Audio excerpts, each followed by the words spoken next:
concocted certain allegations against him and went to the Roman Empire and asked them to have him persecuted. And he was persecuted because of that. In fact, it was not because of their internal differences. They had alleged that he is not loyal to the government. And this was the debate mainly which went on before Pilate. So Hazrat Masih Maud an attempt to my life was made also under the Roman Empire. But only I was saved from cross or from hanging because of the blessing of Hazrat Muhammad Mustafa sallallahu alaihi wasallam. It is not necessary that every feature must repeat. So this similarity is extended also in that sphere. The government, its similarities, the position of Muslims vis-a-vis that empire, and their state of mind and state of heart, everything is similar. So Hazrat Masih Maud goes on counting certain other interesting features of analogy. If you want to know more, you better refer to that book I have mentioned. But for the time being, I think should suffice. Now, you are the new face, eh? So you come first in.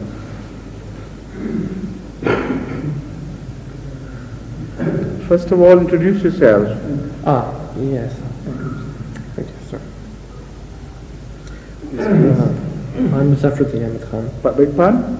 My name is Muzaffruddin Ahmed Khan. Yes. And I'm the son of Chaudhry Imtiazuddin Ahmed Khan. Chaudhry? Imtiazuddin Ahmed Khan. Who is he and what is he? Well, he lives in Karachi. Pardon? He lives in Karachi, and I think you know my mother, Mrs. Zakia Khan. I know Zakia, yes. I'm her son. I'm her eldest son. Right, yes. The question was, you were just saying that Jesus Christ was sent as a Messiah for Hazrat Musa alayhi salam. And Yes. he was sent to reform Judaism. That's right. Well, and so you said that was similar to Hazrat Masih Maud, because he had also come to reform Islam. Reform Muslims, not Reform Islam. Muslims, sorry. Please. Yes. And also in the first instance, Jesus Christ came not to reform Judaism, but to reform Jews. That's right, yes. Well, when Jesus Christ came, we know that he changed the whole religion by... He didn't. That is a misconception. I understand your point. Yeah. The fact is that Hazrat Masih Maud has repeatedly pointed out that Christianity was set on the course of deformity by St. Paul in the first instance. And once the ball was set in rolling in that direction, then ultimately, gradually it got corrupted into a religion which is no longer recognizable as the religion of Christ, peace be upon him. This is why when we discuss this subject with Christian scholars and Christian people in general, we prove it from the Bible that Jesus Christ, peace be upon him, did not come to change the law. He himself positively commits himself to the teachings of Torah and says he did not come to change. This is why I mentioned that. So all these changes that are said They in came Islam, later on, much later. Like you see changes in among the Muslims. And Islam is only 1400 years old. And Christianity is 1980 some years old.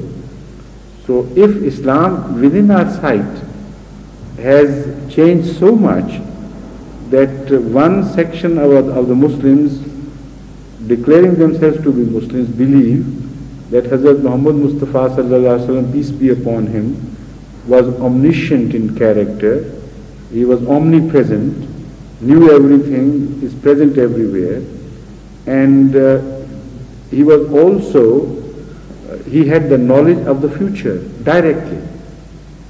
Now this is the view of some Muslims. This is almost idolatry. And this is exactly what some other Muslims say. For instance, Wahhabis and Devbandis and Ahl Hadith They say that whoever says such a thing about Hazrat Sallallahu Alaihi Wasallam is not only Pakka Kafir, he is one of the prime idolaters. He belongs to the idolatry of extreme form. So both these are Muslims. Under the title Islam, this is their view. These are their divergent views. So can you recognize one Islam?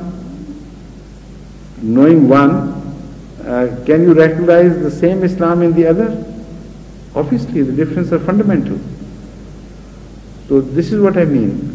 It is the time factor which changes religions. In fact, changes people and their views about religion. When the reformers come, they bring them back to the original source of purity. So this is what Masih, the earlier Masih, tried to do, and this is what we are doing under the guidance of Hazrat Masih Maud alayhi salatu wasalam. So if we can't believe the Bible, the New Testament anyway, for whatever it says about Jesus Christ? No, I don't say that. It is a matter of investigation and choice and careful study. The New Testament should not be rejected. In fact, when you study the New Testament, you will find enough evidence to support your view. So why should you reject New Testament? So instead of that, you choose such verses of the New Testament and pick out such arguments from New Testament as would support the view put forward by Hazrat Masih Maud alayhi salatu wasalam, and prove to the Christians that even from your own book, this is the picture of true Christianity which emerges. So anything contradictory to that is just your wrong interpretation. This is how we preach to Christians. So my last question was, should we interpret the Bible by looking at the Quran and then interpreting the New Testament from that, by what the Quran says, and then finding proof for that in the Bible? That is exactly the right way to go about it. The Holy Quran came as the judge of whatever had passed before it. So the Holy Quran took such teachings from the earlier books as had the staying power, everlasting truths, and rejected the falsehood added later on by human beings. So all the interpolations made by the later period scholars were rejected by the Holy Quran. So it gave a true picture of original teachings of Torah as well as the teachings of Jesus Christ, whatever they were. So in light of the Holy Quran, when you preach to the Christians and the Jews, you will find enough evidence in their books to prove it to them. Otherwise, if you reject the books, they would say, well, we believe in our book, you believe in your book, and there is no common platform. But the Holy Quran does not say. It says they still contain passages using which you can refute their views from their own books. So this is the best approach you should make. In the light of the declarations of the Holy Quran, you study their books in which they believe and tackle them through this way. Thank you. In this way. Yes? And who else wanted to ask a question? I think it is your turn now. Or is it Salim's?